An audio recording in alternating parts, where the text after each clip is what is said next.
Hey, what's up guys, Lord Civic here, and today we're going to be talking about the new year released LG 45GX950A. This monitor, honestly, I can just say is absolutely phenomenal.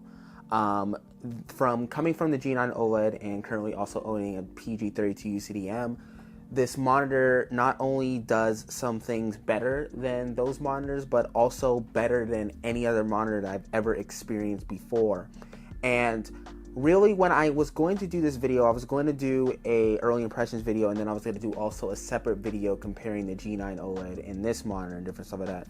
But honestly, the best thing to do is just put it all in the culmination, and this is going to be a very long video where I talk about a large variety of topics, but I'm going to try to do my absolute best to cover everything in a clear, concise way. I'm also going to have timestamps on the videos, so please make sure to utilize those because I know there's specific aspects of the monitors in comparisons to everything that you guys want me to talk about.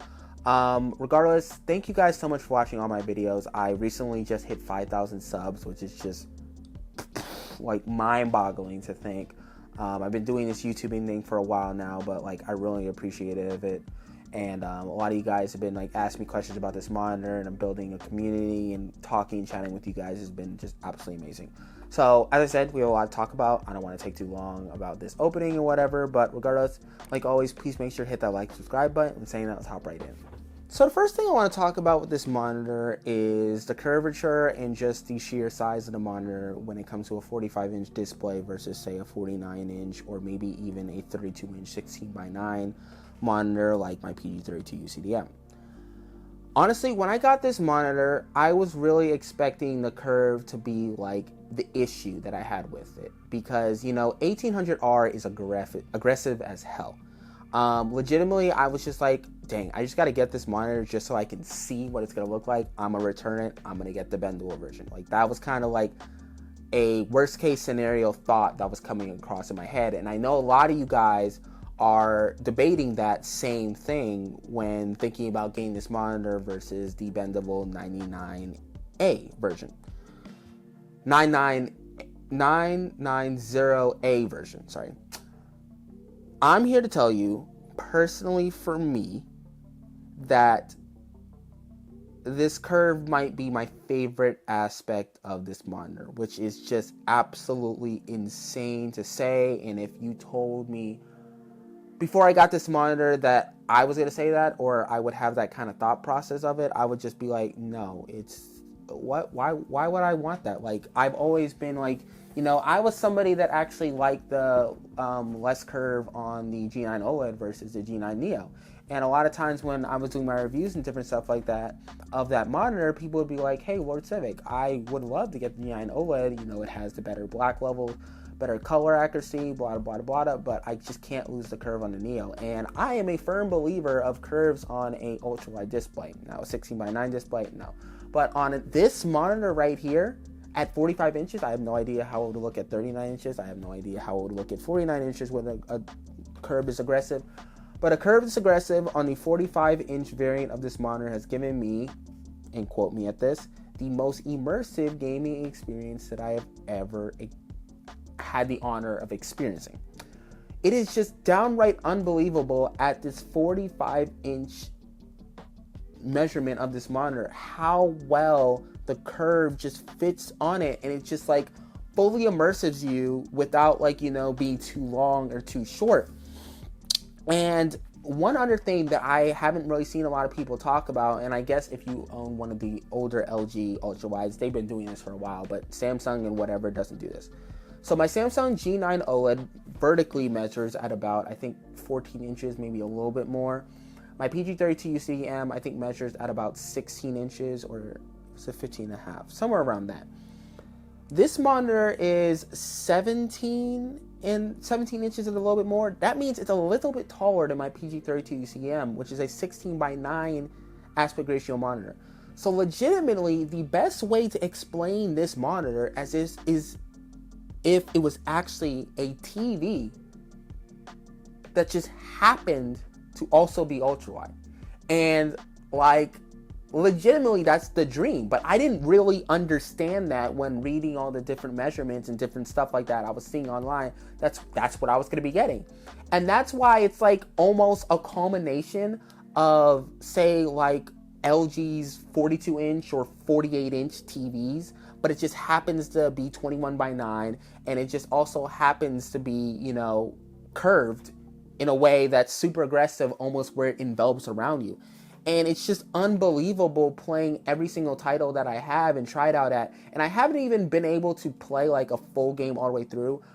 The first game that I'm going to play all the way through that I plan on, well, I'm playing Assassin's Creed Shadows right now, but the first person game that I plan on playing all the way through on this display is Kingdom Come Deliverance 2, which I've heard is an absolutely immersive experience, especially with its first person point of view.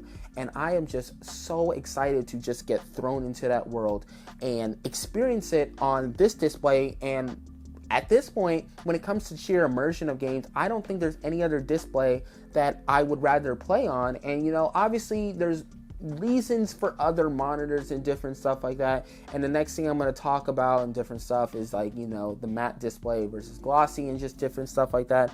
But like on a sheer immersion factor of like, you know, the monitor taking up your field of view, it is just absolutely unbelievable. The culmination of the 45-inch, the curvature, and then also the raw verticality size of the monitor. It's just like unbelievable. Like it's really, really freaking good. Now the next point that I want to talk about is probably the second most controversial, or I guess first most controversial, depending on the specific type of person that you are, which is the matte versus glossy debate. Honestly, as I said, before I got this monitor, I thought the curve was going to be the biggest thing for me that was going to be like, hey, yeah, I might need to return this monitor. This might not be the monitor for me. Now, it's kind of weird because it's gonna literally sound like I'm making a sacrifice, really, and I mean it is, because it's really hard to get a monitor that does absolutely everything perfect. You gotta make sacrifices, and that might just sound absolutely ridiculous when it comes to a $2,000 product, but that's just really the truth. These makers of these panels and these monitors and TVs and different stuff like that really go for one ideal point, and you know, they make specific sacrifices in specific categories depending on what they want and what they got to do. And I just have to make this absolutely clear. This is the first generation version of this technology, the first 5K 2K OLED display ever, and with that, there are specific caveats and specific things that you're just going to have to accept with it. And we're going to talk about resolution and the UBR 13.5 versus UBR 20, DisplayPort, all that different stuff in a second. But when it comes to the matte display, I really didn't like it at first. And I think my biggest caveat with it is the specific settings that LG has by default dialed in. It just looks, I mean, I don't mean to be mean, but ugly. Like, it legitimately looks ugly out of the box. Even like the Gamer 2 setting, the sharpening is set at 70. A lot of the color, I don't know, I don't remember if the color was set at cool or warm or whatever, but just like out of the box before I did my settings, which you guys can see my picture settings video, I just did not like it. Like, compared to my OLED G9, I'm sorry I'm being disrespectful, it looked like boo-boo. And after dialing in the settings and different stuff like that, it doesn't have that exact punch that a glossy has. But, you know, when you get a matte display versus a glossy, even though you lose some things, you do gain a lot. Reflections are just non-existent. Okay, and that's, you know, when I shoot my videos, it's really good because there's a red light on my camera. You can't see it on the screen versus if you look very closely, you can see it on my G9 OLED videos. A lot of things is I'm not set up in a way where the sun is like blaring or like any type of lighting is shining right into my screen. And, you know, it's cool, and it has this haze look. But like when you have something like this across the screen right here where everything is just punchy and colorful and different stuff like that, it legitimately looks like a glossy display. Obviously, if you look at it like super close enough, you can see that it's a matte. But like, it's not awful. Like, I legitimately, at first, I was just like, oh man, I can't do this. I gotta return this. This is a 2K. And let me just double down on this.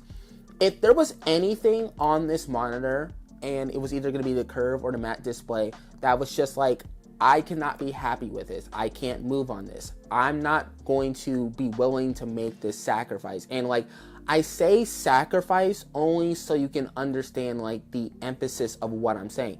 It is a sacrifice, but the monitor does so many other things well enough or above what I even expected, where I was just like, okay, I can live with this. I dial in the specific settings. I might have to overtune something in just a little bit to make it look like a glossy display, but legitimately is a beautiful looking display. Is it the most beautiful looking display I've ever seen?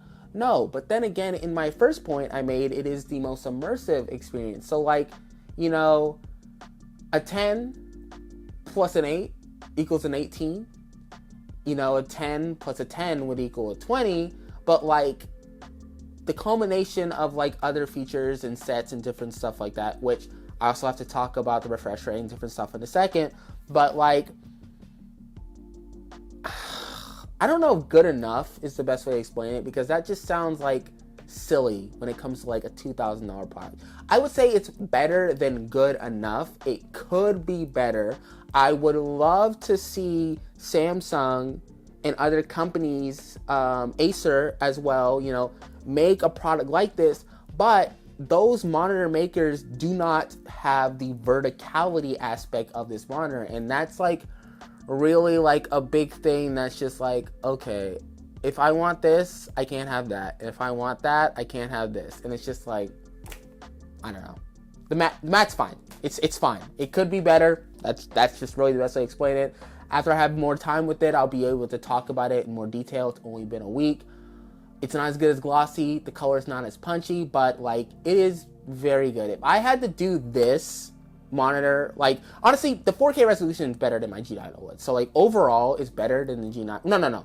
Overall, when it comes to just like the picture quality and color and different stuff like that, and culmination, it is better than G9 OLED. But that's just off of a sheer resolution aspect. But let's compare it more so to my PG30T CDM, which is also glossy, versus the matte display on here. I'd probably give it an 8.5 out of glossy, which I guess is good. So yeah, that's it. My thoughts on the matte display. So next thing I want to talk about is resolution and refresh rate. And I'm not really going to just be talking about the resolution and the refresh rate. I also kind of want to talk about a hot topic that I've seen online. So first and foremost, before we begin, as I said earlier in this video, this is the first generation of this technology, the first 5K 2K OLED display ever. And I feel with LG doing this, they made some sacrifices to keep the price low. Obviously, it did not cost them, I wouldn't think, anywhere near $2,000 to produce this product. They have the materials, they are the manufacturer, blah, blah, blah, blah. Not going to get too far into that. But regardless, they have to sell a product that's already a Halo product to consumers that 90% of the consumers cannot even already use this current set monitor at 5120 by 2160, 11 million whopping pixels at 165 hertz. I, with a top of the line PC, Astro 5090, 9950X3D, 96 gigabytes of RAM, blah, blah, blah, blah, out the wazoo, and in a lot of the heavy hitting titles, barely hitting 165 hertz, even with DLSS, maxed out, multi-frame gen, blah, blah, blah, blah. Yes, I'm playing in quality mode because I want the picture to look as pretty as possible, and that's why I spent the money on the big butts of the 5090. But realistically, a lot of people are not going to even have the equipment ready to push this level of monitor. And I feel that LG made a lot of sacrifices on this display that, you know, it comes with UBR 13.5, which is just like, yeah, why? But legitimately, let's hypothesize for a second. LG decides to put UBR 20 on this display. Okay, hypothetically raises the price of the monitor by $250, but realistically it would probably be by $500 more, which is absurd to say, but realistically that's probably what they would do if they actually put UBR on it. So that puts this monitor, the base variant model, at about $2,500. Then we have the bendable version that also comes with UBR 20. Now that puts it at $3,000 if that's not the price already for the monitor. And then on top of it, they also want to throw in a 240 hertz refresh rate display that even less people will be able to hit, which I can't even hit right now if I play with my specific settings. I would have to lower my settings or play with DLSS performance or DLSS balance, which, you know, is not that big of an issue.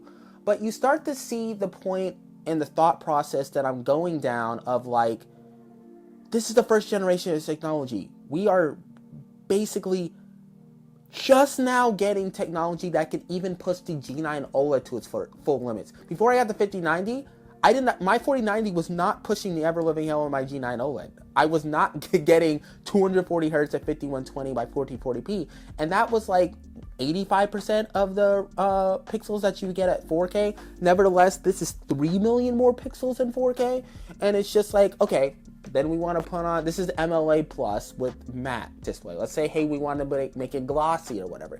If this was glossy, they're adding another $1,000 to this. And it's just like, yeah, it would be cool if this monitor had just like it all. But like this time and this point in this technology and what's currently available and different stuff like that, if this monitor had absolutely everything that people wanted, it would cost $4,000, $5,000. And you can be like, okay, so why can't LG make this model right here and then like a higher tier model? And it's just like, I don't know. I'm not LG, but like it's already like so expensive to build a computer. It's already so expensive to have the absolute top of the line hardware. It's already super expensive to get like, you know, the absolute best of the best. And like even right now, the demand is just like it could be more expensive, but like the demand is ridiculously high for this monitor. It's already gone. If you order it now, you're not getting it to the 20th of April, and that's like orders from last week. Now there's going to be orders of probably this week of people that won't get it until the end of the month. Like, it's just legitimately insane. But regardless, all that hypothesizing, I have to talk now about what I think of the resolution going up versus the G9 OLED, and then the FPS going down. So I definitely noticed an uptick in the resolution versus my G9 OLED. It is actually quite significant how just rich not only environments look, but also detailing of characters and different stuff like that. Returnal alone, which is a game that I love to play, and I just got on PC actually, funnily enough, last week. I played on the G9 OLED for quite a couple hours, and then as soon as I got on this, I was just like, money well spent. It is downright ridiculous how adding just these onslaught of like, what, 4 million pixels versus the G9 OLED, and it also being on a display that's smaller and horizontally, but then, you know, taller vertically, it's quite the sight to see. And like, I've been trying to do my absolute best to capture it with the gameplay videos and stuff that I've done, but like, it's just in person, it's just something, a sight to behold. And like, I know a lot of you guys own the LG 1440p version. I saw one of my subscribers that had that already, and then the PG32 CDM, and he actually returned this monitor and then just kept the 45-inch variant of, I think, last year's model that he had already. And I kind of understand that. Versus the G9 OLED, I'm gaining a lot because I'm gaining the verticality, I'm gaining the resolution, I'm gaining or negating or whatever, earning whatever, matte versus glossy and stuff like that. But for somebody that already owns a 1440p variant, I haven't had it personally, but like, this is where it gets confusing, because that specific person has a PG32 CDM already. So a lot of their work and different stuff, they need the text clarity and different stuff they're going to be doing on that display. And that's like the same case that I'm in as well.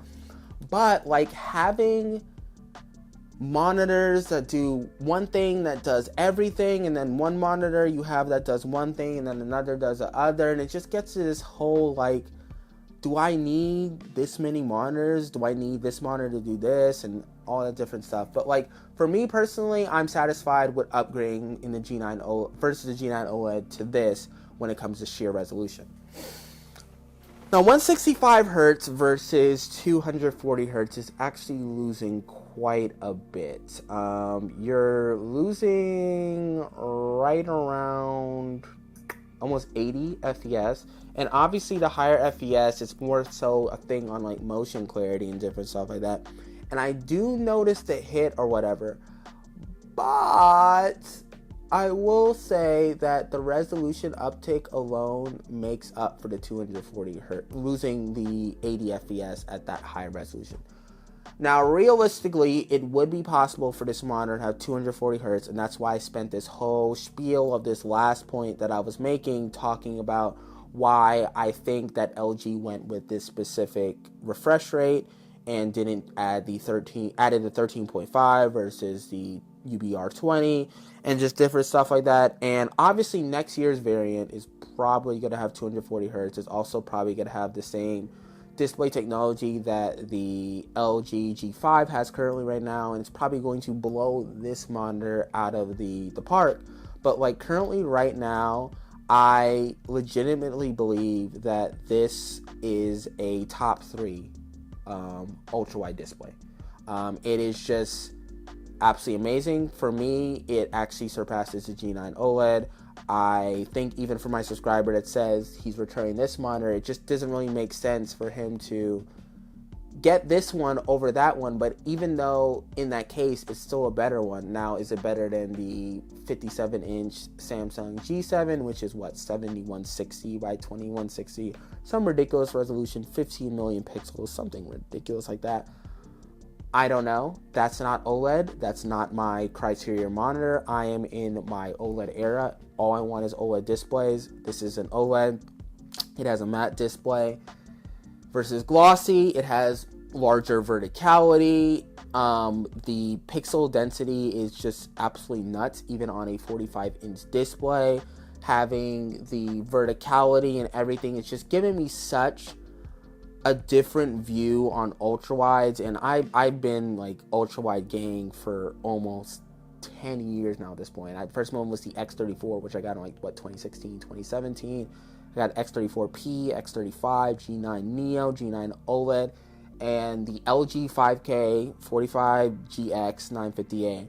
And you know, as I said at the beginning of my review, I was just at the beginning of this early impression video, I was just like, I'm not going to keep this monitor unless it reaches to a specific potential or a specific acceptance thing of like what I would think would be good enough to spend the ridiculous amount of money that I did on this. And I'm currently happy with it. I'm obviously going to play with it over the next couple of weeks before I do my review, and I'm going to learn so much more about it. I haven't used the picture-in-picture mode.